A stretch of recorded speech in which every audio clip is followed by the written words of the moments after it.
Pittsburgh Cultural Trust has sounded the alarm about rising crime downtown. The trust says it's worked for decades to make downtown a place where people want to go, and that recent violence is threatening to undo its progress. John Delano has reaction tonight.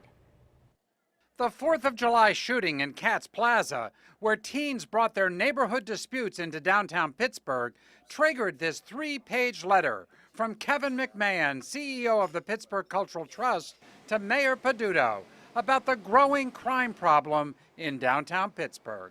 I've seen it and I read it, and he couldn't have put it in any better words. McMahon won't appear on camera, but we talked to a number of bar and restaurant owners downtown who say it's time for the city to get serious about the problem. That affects us. When that happens, a lot of people that live in the western Pennsylvania area don't want to come to the city for different events that are going on because they're scared. City police seem to get it, as Commander Victor Joseph recalled after the 4th of July incident. A gathering of young people, often exacerbated during the school year, around the Wood Street T-stop. They come from all different parts of the city and outside of the city, and oftentimes it turns a little chaotic. Until now, leaders of the Cultural Trust, Visit Pittsburgh, and the Downtown Partnership have been reluctant to shine a public light on this.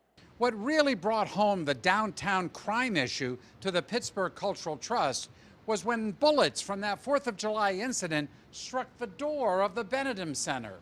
As McMahon told the mayor, we were really lucky that there was no performance that evening.